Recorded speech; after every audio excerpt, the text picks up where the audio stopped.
رواں مالی سال ملک کی ترقی کی شرح ہدف سے کم رہی، 4.2% ہدف کے مقابلے میں شرح نمو 3.7% رہی۔ قومی اقتصادی سروے پیش، وزیر خزانہ محمد اورنگزیب نے کہا یقین تھا کہ جی ڈی پی 4% سے اوپر جائے گی۔ ایران جنگ کی وجہ سے معاشی ترقی کا ہدف حاصل نہ ہو سکا، امریکی ٹیرف اور مانسون بارشوں سے بھی معیشت متاثر ہوئی۔ چیلنجز کے باوجود ملک کی معیشت نے اچھی کارکردگی دکھائی، حکومت مختلف بحرانوں سے نکلنے میں کامیاب ہوئی۔ ملک میں بے روزگاری اور مہنگائی کی شرح میں اضافہ، بے روزگاری کی شرح 6.3 سے بڑھ کر 7.1% ہو گئی۔ مہنگائی بڑھنے کی شرح بڑھ کر اپریل 2026 میں 10.9% ریکارڈ۔ قومی اقتصادی سروے کے مطابق شہروں میں مہنگائی دیہات کی نسبت زیادہ رہی۔ ایک سال میں آٹے کی قیمت سب سے زیادہ 33% تک بڑھی۔ بڑی صنعتوں کی ترقی کی شرح ہدف سے زیادہ، اقتصادی سروے کے مطابق شرح 3.5% ہدف کے مقابلے میں 6.11% رہی۔ قومی اقتصادی سروے کے مطابق تعمیراتی شعبے کی ترقی 5.7% رہی، ہدف 3.8% تھا۔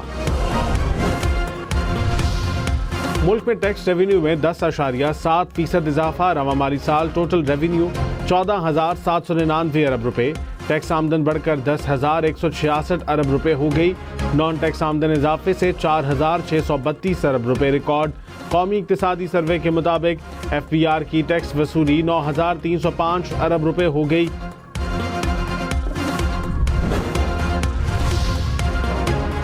پیٹرول اور ڈیزل پر لیوی سے ایک سال میں 1,205 ارب روپے آمدن۔ قومی اقتصادی سروے کے مطابق پچھلے سال کی نسبت 371 ارب روپے زائد اکٹھے ہوئے۔ مالی سال 2025 میں 834 ارب روپے اکٹھے کیے گئے تھے۔ کراچی، لاہور، اسلام آباد سمیت ملک بھر میں سولر کے رجحان میں اضافہ، نیٹ میٹرنگ کی کیپیسٹی میں 4,506 میگا واٹ کا اضافہ۔ قومی اقتصادی سروے کے مطابق نیٹ میٹرنگ 2813 سے بڑھ کر 7,319 میگا واٹ ہو گئی۔ ملک میں بجلی کی نصب شدہ صلاحیت 49,651 megawatt. Chairman P T I barrister Gohar نے کہا ہم اگر مگر کے بغیر اس ایوان کے ساتھ ہیں۔ 34 ہفتوں سے بانی سے ملاقات نہیں کرائی گئی، کل تک بانی سے ہر صورت ملاقات کرائی جائے۔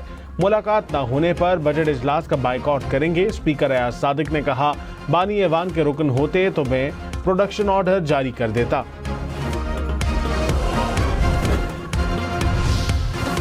وزیر دفاع خواجہ آصف نے کہا بانی پی ٹی آئی قانونی عمل کے تحت قید میں ہے۔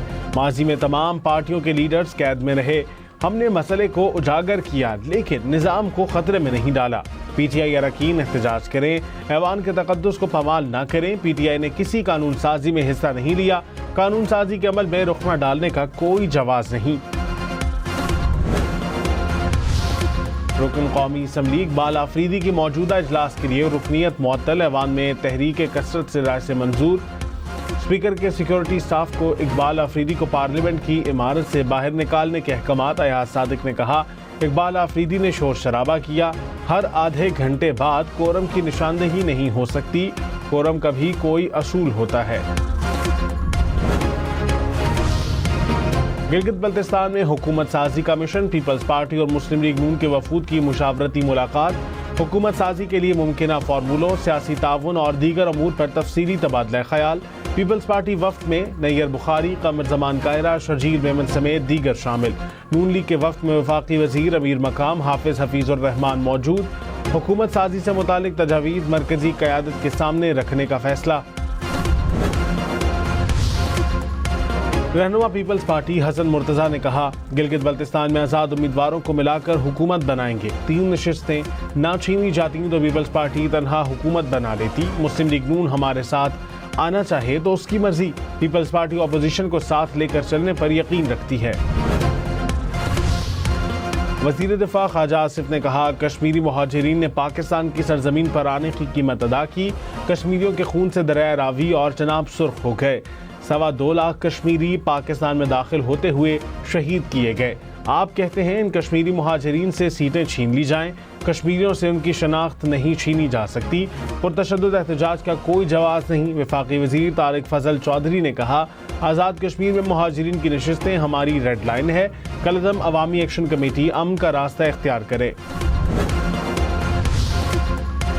آزاد کشمیر حکومت نے احتجاجی مقدمات سے متعلق سابقہ رعایتیں واپس لے لیں، 177 FIRs بھی واپس لینے کا فیصلہ۔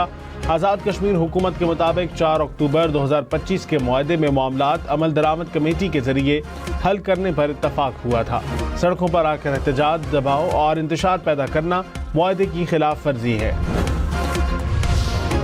سپریم جوڈیشل کونسل نے ججز کے خلاف دائر 10 شکایات خارج کر دی۔ اعلامیے کے مطابق کونسل نے اپنے ہی کچھ اراکین کے خلاف شکایات کا جائزہ لیا۔ ججز کے ضابطہ اخلاق میں بعض ترامیم کرنے کا بھی فیصلہ۔ لاہور، پنڈی، فیصل آباد سمیت پنجاب بھر میں کاروباری اوقات کار میں 1 گھنٹہ توسیع، کریانہ اور گروسری سٹورز کو رات 10 بجے تک کاروبار کی اجازت۔ نوٹیفیکیشن جاری۔ Departmental stores, shopping malls, markets اور بازار رات 9 بجے بند ہوں گے۔ ریسٹورنٹس، کیفے، سنیماز اور فوڈ آؤٹ لیٹس رات 11 بجے تک کھلے رہیں گے۔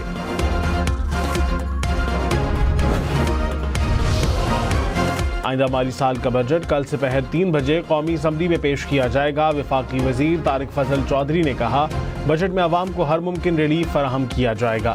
اپوزیشن کو بجٹ اجلاس میں مثبت جمہوری کردار ادا کرنا چاہیے۔ پاکستان پر مجموعی قرض 83,285 ارب روپے ہوگا۔ مقامی قرض 57,566 ارب روپے۔ قومی اقتصادی سروے کے مطابق بیرونی قرض کی مالیت 25,720 ارب روپے ہے۔ قرض کی شرح نمو 3.4% ریکارڈ۔ اختلاف کے باوجود زرعی شعبے میں 2.89% ترقی ریکارڈ۔ اقتصادی سروے کے مطابق گنے کی پیداوار میں سب سے زیادہ 6.2% اضافہ ہوا۔ گندم اور چاول کی پیداوار میں بھی اضافہ ریکارڈ۔ بجلی، گیس، واٹر سپلائی میں گروتھ -10.63% رہی۔ ملک کا تجارتی خسارہ بڑھ کر 27.9 ارب ڈالر ہو گیا۔ رواں مالی سال کرنٹ اکاؤنٹ $72 ملین کے سرپلس میں رہا۔ اوورسیز پاکستانیوں کی ترسیلات زر بڑھ کر 3.3 ارب ڈالر ہو گئیں۔ اقتصادی سروے کے مطابق ملکی برآمدات میں 8% کمی دیکھی گئی۔ ملکی زر مبادلہ ذخائر 21.8 ارب ڈالر تک پہنچ گئے۔ پاکستان کی معیشت کا حجم 452 ارب ڈالر تک پہنچ گیا۔ فی کس آمدن بڑھ کر 1,901 ڈالر ہو گئی۔ قومی اقتصادی سروے کے مطابق پاکستان میں شرح خواندگی بڑھ کر 63% ہو گئی۔ اسکول نہ جانے والے بچوں کی تعداد 38% سے کم ہو کر 28% رہ گئی۔ خیبر پختونخوا حکومت کا 2,000 ارب روپے سے زائد کا بجٹ تجویز۔ سالانہ ترقیاتی پروگرام کے لیے 500 ارب روپے مختص کرنے کی تجویز۔ صحت کارڈ کے لیے 50 ارب، اسپتالوں کی ادویات کے لیے 15 ارب روپے رکھنے کی سفارش۔ خیبر پختونخوا کو وفاق سے 1,671 ارب روپے سے زائد ملنے کا امکان۔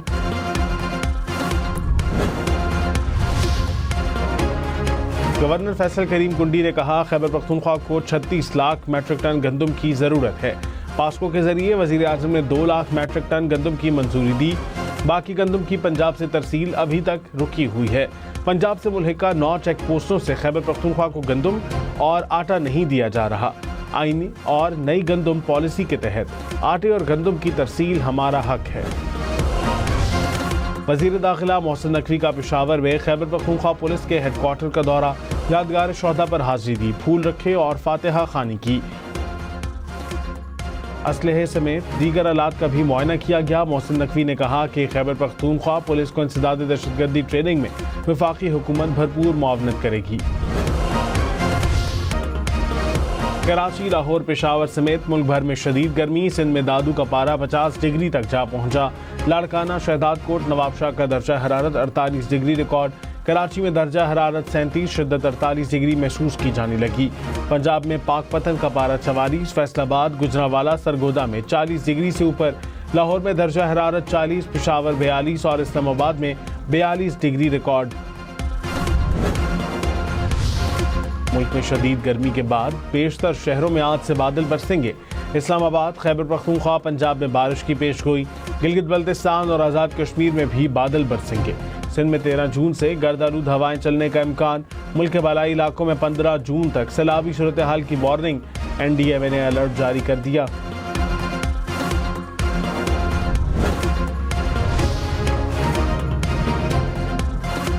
دو 2025 پاکستان کی تاریخ کا دوسرا گرم ترین سال رہا، اوسطاً درجہ حرارت 23.9 ڈگری سینٹی گریڈ ریکارڈ۔ سیلاب سے پاکستانی معیشت کو 8 سے 22 ارب روپے نقصان ہوا۔ چیف جسٹس یحییٰ آفریدی کی زیر صدارت عدالتی پالیسی ساز کمیٹی کا اجلاس، لاپتہ افراد کے مقدمات کے لیے علیحدہ کمیشن قائم کرنے پر اتفاق، غیر سنجیدہ مقدمہ بازی کے حوصلہ شکنی کے لیے بھی فریم ورک کی توثیق، ضرورت کے مطابق اضافی بینکنگ کورٹس کے قیام پر غور کا فیصلہ۔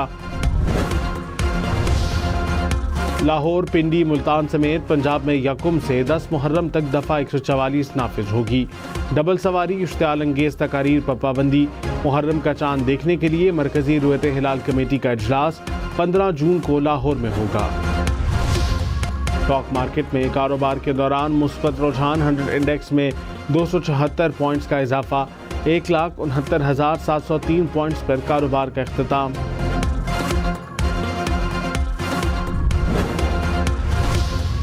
سونا فی تولہ 9,720 روپے سستا، قیمت 4,32,716 روپے ہو گئی۔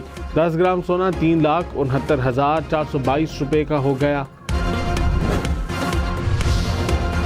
وزیر اعلیٰ پنجاب کی ہدایت پر پاکستان ہاکی فیڈریشن کے لیے 15 کروڑ روپے کی گرانٹ منظور۔ پنجاب بھر کے اسکولز اور کالجز میں ہاکی کے مقابلے کرانے کا بھی فیصلہ۔ سینئر وزیر مریم اورنگزیب نے کہا، ہاکی اکیڈمیز کا نیٹ ورک پورے پنجاب میں قائم کیا جائے گا۔ وزیر اطلاعات عطا طارق نے کہا کہ الیکٹرانک میڈیا کو بچانے اور ترقی دینے کے لیے مل کر اقدامات کرنا ہوں گے۔ الیکٹرانک میڈیا چینلز مشکلات کا شکار ہیں، اسے بچانا ہوگا۔ الیکٹرانک میڈیا ختم ہوا تو ایسے سوشل میڈیا کا سامنا ہوگا جو کسی کو جواب دے نہیں۔ چینلز پر اپوزیشن اور حکومت کو برابر کوریج ملتی ہے۔ چینلز کو ریٹنگ کے حساب سے ادائیگیاں کی جاتی ہیں۔ ملک میں مویشیوں کی تعداد میں اضافہ، گدھے 60 لاکھ سے بڑھ کر 62 لاکھ ہو گئے۔ بھینسوں کی تعداد میں ایک سال میں 14 لاکھ کا اضافہ۔ اقتصادی سروے کے مطابق خچر، گھوڑے اور اونٹ کی تعداد برقرار رہی۔ بکریاں 24 لاکھ اور بھیڑیں 4 لاکھ بڑھ گئیں۔